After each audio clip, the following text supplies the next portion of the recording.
नमस्कार, simple recipe चॅनलमध्ये तुमचं खूप खूप स्वागत आहे। आज आपण मेदूवडे करणार आहोत। मेदूवडे करण्यासाठी एवढी 1 वाटी उडदाची डाळ 2 ते 3 पाण्याने स्वच्छ धुवून घेतली आणि 4 तास भिजत ठेवली। 4 तासानंतर ती अशी भिजलेली आहे। आता या डाळीच्या वरचं सर्व पाणी मी काढून टाकते। डाळीमधलं सर्व पाणी मी काढून घेतलेले आहे। आता ही डाळ आपण वाटून घेऊया। मिक्सरच्या भांड्यामध्ये डाळ टाकूया। डाळ वाटताना जास्त पाण्याचा वापर करायचा नाही। डाळ निथळून घ्यायची। आवश्यकता वाटली तर एखादा चमचा पाण्याचा वापर करून डाळ वाटून घेऊया। 1 चमचा पाण्याचा वापर करून डाळ वाटून घेतलेली आहे। डाळ छान बारीक वाटली आहे। आता मी ही डाळ बाउलमध्ये काढून घेते।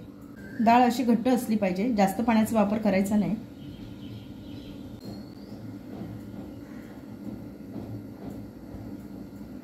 सर्व डाळ मी काढून घेतली आहे। अशाच पद्धतीने उरलेली डाळ मी वाटून घेते। उरलेली डाळ छान बारीक वाटून घेतलेली आहे। आता मी ही डाळ बाउलमध्ये काढून घेते। वाटलेली डाळ काढून घेऊया।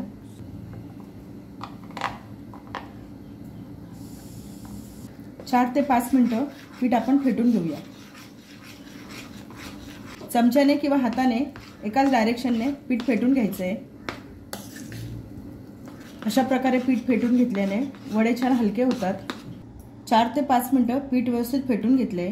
वाटीमध्ये पाणी घेतले, त्याच्यात थोडासा पिठाचा गोळा टाकून बघूया। पिठाचा गोळा वरती तरंगतोय म्हणजे आपले पीठ व्यवस्थित झाले। याच्यामध्ये चवीनुसार मीठ टाकते। सर्व मिक्स करून घेऊया। या स्टेजला तुमच्या आवडीनुसार तुम्ही याच्यामध्ये ओल्या खोबऱ्याचे काप, बारीक चिरलेला कांदा, बारीक चिरलेली हिरव्या मिरचीचे तुकडे टाकू शकता। मेदू वड्यांबरोबर खाण्यासाठी चटणी वाटून घेऊया। त्यासाठी काय काय साहित्य घेतलं ते बघूया। छोटी अर्धी वाटी ओलं खोबरं घेतलेलं आहे। ओलं खोबरं खवून घेतले। तुम्ही ओलं खोबऱ्याचे तुकडे घेऊ शकता।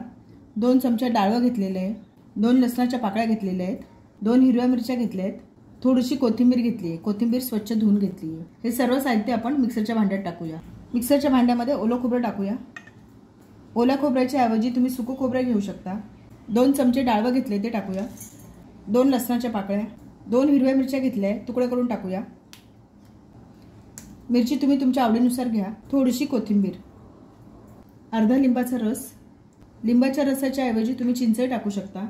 चवीनुसार मीठ। याच्यामध्ये 2 चमचे पाणी टाकते। बारीक वाटून घेऊया। आवश्यकतेनुसार पाणी टाकून चटणी वाटून घेतली आहे। छान झाली चटणी। चटणीचा छान सुगंध सुटलाय। बाउलमध्ये चटणी काढून घेतली आहे। चटणीसाठी फोडणी करून घेऊया। त्यासाठी 1 चमचा तेल गरम करून घेतले। छोटा अर्धा चमचा मोहरी टाकूया। छोटा अर्धा चमचा जिरं, 4 ते 5 कढीपत्त्याची पानं। सर्व फोडणी आपण चटणीवर टाकूया। फोडणीचा खूप छान सुगंध सुटलाय। सर्व मिक्स करून घेऊया। मेदू वड्यांबरोबर खाण्यासाठी चटणी तयार झालेली आहे। मेदू वडे करायला घेऊया। गॅसवर कढईमध्ये तेल तापत ठेवलंय। हाताला थोडंसं पाणी लावून घेऊया। मेदू वडे तुम्हाला किती लहान मोठे आकाराचे पाहिजे त्यानुसार तुम्ही गोळा घ्या। हातावर सारखा करून घ्यायचा आहे। हे बोट पाण्यामध्ये भिजवायचं। मध्यभागी होल करून घ्यायचं आहे।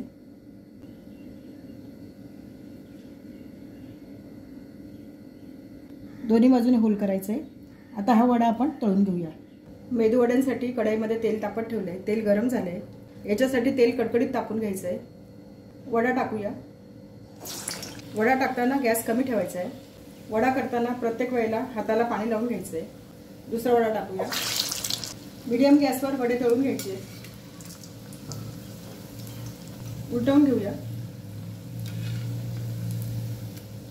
दोन्ही बाजूने लालसर रंग येईपर्यंत तळून घ्यायचे। हे वडे तळताना गॅस बारीक ठेवायचं नाही, नाहीतर वडे जास्त तेलकट होतात। मीडियम गॅसवर वडे तळायचे। दोन्ही बाजूनी वडे छान तळले गेले। आता आपण हे वडे काढून घेऊया। छान झालेत आपले मेदू वडे। वडे करण्याची दुसरी पद्धत बघूया। वाटीला असा रुमाल बांधलाय। रुमालाला थोडं पाणी लावून घ्यायचंय। याच्यावर पिठाचा गोळा ठेवूया। पिठाच्या गोळ्याला गोलाकार देऊन घ्यायचा आहे। बोट पाण्यामध्ये बुडवून घ्यायचंय। मध्यभागी होल करायचंय। हा वडा आपण तेलामध्ये तळून घेऊया। वडा टाकूया। अशाच पद्धतीने दुसरा वडा टाकते। मीडियम गॅसवर दोन्ही बाजूने तळून घेऊया। उलट पालट करून दोन्ही बाजूने तळून घेतले। आता आपण हे वडे काढून घेऊया, निथळून घेऊया. छान झालेत आपले मेदू वडे. मेदू वडे चटणी तयार झालेत. वड्यांचं टेक्स्चर बघूया. छान कुरकुरीत झालेत. आपले मेदू वडे चटणी तयार झालेत. प्लेटमध्ये सर्व केलेत. खोबऱ्याच्या चटणीबरोबर सर्व केलेत. हे वडे तुम्ही सांबारबरोबर खाऊ शकता. वडा सांबार हा सगळ्यांच्या आवडीचा प्रकार आहे. आपण 2 पद्धतीने वडे कसे करायचे ते बघितलेत. हे वडे तळताना मीडियम गॅसवर तळायचे. हे वडे तळताना वडा फुटू शकतो, तेल अंगावर उडू शकतं, म्हणून काळजीपूर्वक तळायचे. रेसिपी आवडली असेल तर चॅनलला सबस्क्राईब करा. आपण एक वडा बघूया. छान कुरकुरीत झालेत. आतून पण छान झालेत. छान झालेत आपले वडे.